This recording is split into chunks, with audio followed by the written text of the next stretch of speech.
And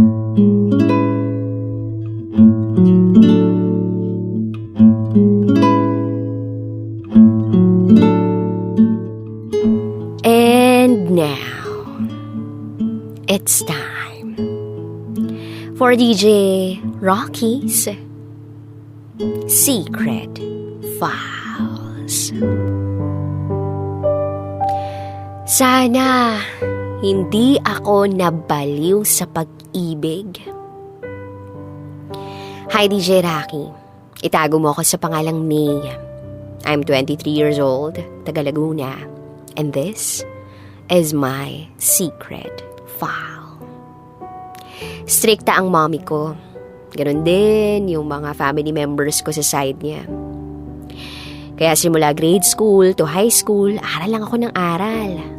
School, bahay, tapos sayaw. Until one day, sa pagsasayaw ko, nahulog sa akin yung isa sa mga kagrupo ko, na kaibigan ko rin.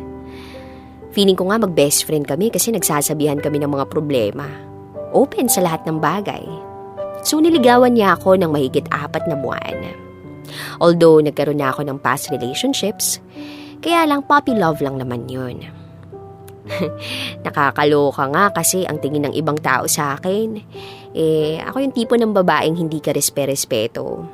Siguro kasi nga dancer, yung mga costume na sinusuot namin sa mga contest, para bang wala nang saplot. Pero ganun talaga eh. So anyway, eto na nga, after 4 months, naging kami. Matagal naman na kami magkakilala, kaya bakit patatagalin ko pa, diba? Siya yung kinabaliwan ko. Halos lahat ng first ko, sa kanya ko naibigay. Yung pagkababae ko na akala ng iba wala na dahil sa mga kilos at pananamit ko, siya ang nakakuha. Umabot kami ng halos 2 taon. Pero sa totoo lang yung matino doon, 7 to 8 months lang. Oo, 2 taon yun, pero yung maayos na pagsasama namin, buwan lang after niyang makuha ang minimiti niya. Wala tanga ako Alam ko naman na babaero siya. Pero naibigay ko pa rin. Mahal ko ng sobra Sa loob ng pagsasama namin, wasak na wasak ako. Halos ayoko nang mabuhay. Ayoko na sa mundo. Harap-harapan ako niloloko. At sa tuwing nahuhuli ko, ako pa yung nasasaktan niya. Hindi lang niya ako sinasaktan emotionally, kundi physically. Kaya nga, ayaw ng mga magulang ko sa kanya. At yung pinakamasakit na moment na nahuli ko siya, ay yung magkapatong sila ng babae niya. At wala akong nagawa kundi panoorin lang silang matapos ang ginagawa nila. Thankful ako sa mga magulang niya kasi napakabait nila sa akin Sila pa yung tumatawag sa akin para sabihin na may kasama na namang babae yung lokong yun. Dumating pa sa puntong habol nga ako ng habol kahit ganun na yung mga sinasabi nila sa akin. As in kung nasaan man siya, sinusundan ko siya. Kahit ipinagtatabuyan niya ako. Ganun. 2 taon, ganun ang buhay ko. Wasak na wasak. Ganun pala yun Saglit ka lang magiging masaya, tapos mas lalamang na lahat ng mga sakit at pighati na madarama mo. Sa sobrang pagkawasak ko, pati sarili ko napabayaan ko na. Nangayayat ako. Hindi ko na alam kung anong ginagawa ko sa sarili ko. Feeling ko wala na akong halaga sa mundo. Hanggang sa isang gabi, sinama ako ng kaibigan ko sa trabaho niya. So, nung gabing yun, sa club kami pumunta. Yung kaibigan ko doon nagtatrabaho. Sabi niya sumama raw ako para lang makalimot ako. So, ako, sumama naman, inom dito, inom doon. Pero ang hindi ko alam, binibenta na pala ako nung nagbebenta sa kanya. Oo, yung kaibigan ko kasing yun, nagbebenta ng laman. Prosti, kumbaga. So wala siyang nagawa, sinabihan niya ako na wag ako. Hindi ako ganun. Kaya lang baliw ako Sa sobrang sakit ng naranasan ko, hindi ko na inisip yung sarili ko. Halos ilang buwan, parang hindi naghihilom ang puso ko. Puro iyak lang ako ng iyak. Ang sakit-sakit. Samantalang yung mokong na yon, nagpapakasasa sa kung sino-sinong babae.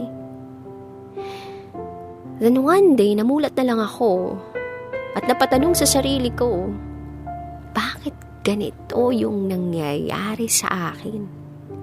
Fiesta sa bayan namin noon, lumaban kami sa contest. May isang lalaking nagpa-picture sa akin, kalaban din namin yung grupo nila. May mga dayo. Tapos tinanong ko yung pangalan. Mark daw. Ayokong naririnig yung ganong klaseng pangalan. Pangalan yun ng sira ulo kong ex. Yun, after magpicture, tulala na naman ako.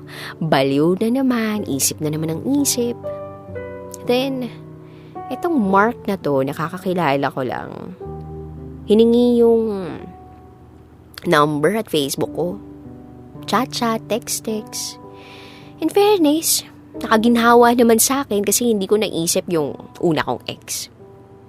So, tumagal yung pag-uusap namin. Hanggang sa sinasama niya na ako paglalaban sila ng sayaw sa ibang lugar. Kaya ayun, para bang nakalimutan ko na broken-hearted ako.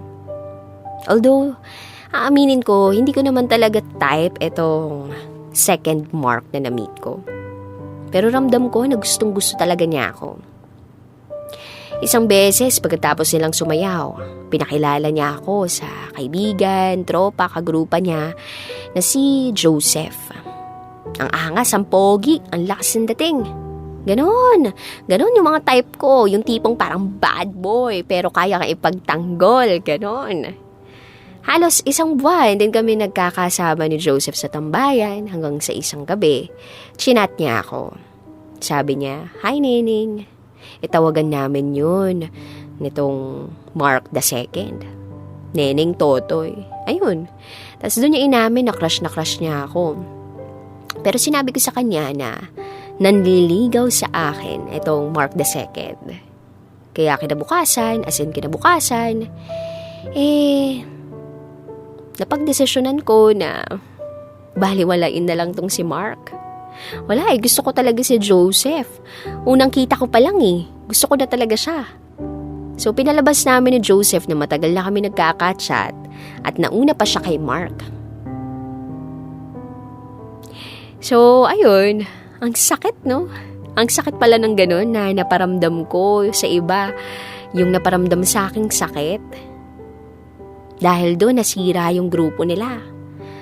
Hindi na sila nagkita-kita dahil sa akin.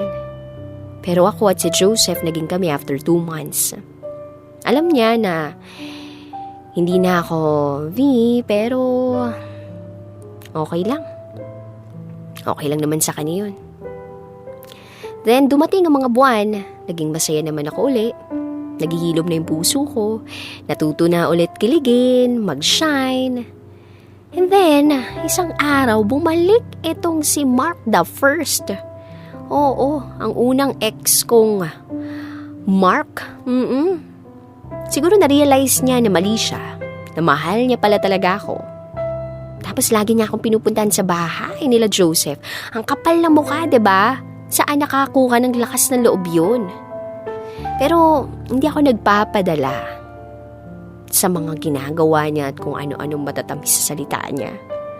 Kung dati, pag nakita ko lang siya, okay na kami uli. Noong mga araw na yun, pag nakikita ko siya, parang gusto ko siyang ipapatay sa pagsira niya ng buhay ko. Galit na lang yung nararamdaman ko pag nakikita ko siya. Akala siguro niya yung magiging marupok pa rin ako. Isang taon siyang chat sa akin, pinipilit niya akong bumalik sa kanya pero no way. Ikaw naman dusa ngayon, no? Sabi ko sa isip ko.